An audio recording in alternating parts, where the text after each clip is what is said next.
Thrissur കുന്നംകുളത്തെ police മർദ്ദനത്തിൽ പ്രതിഷേധിച്ചും police ഉദ്യോഗസ്ഥരെ സർവീസിൽ നിന്ന് പിരിച്ചുവിടണമെന്നാവശ്യപ്പെട്ടും കായംകുളം സൗത്ത് ബ്ലോക്ക് കോൺഗ്രസ് കമ്മിറ്റിയുടെ നേതൃത്വത്തിൽ കായംകുളം പോലീസ് സ്റ്റേഷനിലേക്ക് മാർച്ചും ജനകീയ പ്രതിഷേധ സദസ്സും സംഘടിപ്പിച്ചു. KPCC secretary N. രവി ഉദ്ഘാടനം ചെയ്തു.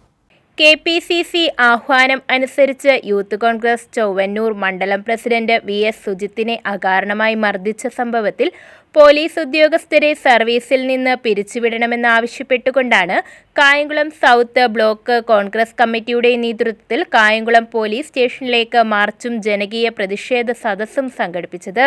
KPCC secretary N. രവി ഉദ്ഘാടനം ചെയ്തു. സംസ്ഥാന വ്യാപകമായി എല്ലാ പോലീസ് സ്റ്റേഷനുകൾക്ക് മുന്നിലും ഇതുപോലെയുള്ള പ്രതിഷേധ മാർച്ചും പ്രതിഷേധ സംഗമവും നടക്കുകയാണ്. അതിൻ്റെ ഭാഗം എന്ന നിലയിലാണ് കായംകുളം സൗത്ത് ബ്ലോക്ക് കോൺഗ്രസ് കമ്മിറ്റിയുടെ നേതൃത്വത്തിൽ ഈ പ്രതിഷേധ മാർച്ചും സംഗമവും കായംകുളം പോലീസ് സ്റ്റേഷന് മുന്നിൽ നടക്കുന്നത്. 9 വർഷക്കാലം അടിയന്തരാവസ്ഥയിൽ പോലുമില്ലാത്ത അതിഭീകരമായ പോലീസിന്റെ ക്രൂരമർദ്ദനത്തിന് വിധേയരായ സാധാരണക്കാരായ കുന്നംകുളത്തെ സുജിത്തിനെ പോലെയുള്ള നിരവധി രക്തസാക്ഷികളെന്ന് തന്നെ പറയാൻ കഴിയും. ആ രീതിയിൽ അതിക്രൂരമായി പോലീസിന്റെ മൂന്നാം മുറയ്ക്ക്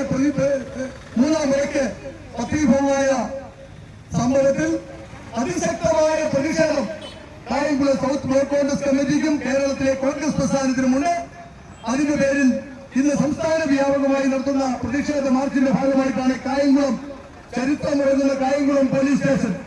ബ്ലോക്ക് കോൺഗ്രസ് പ്രസിഡന്റ് ചിറപ്പുറത്ത് മുരളി അധ്യക്ഷത വഹിച്ചു.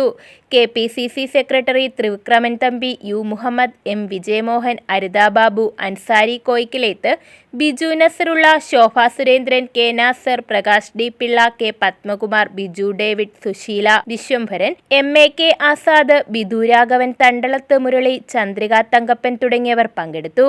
News bureau, Kayamkulam.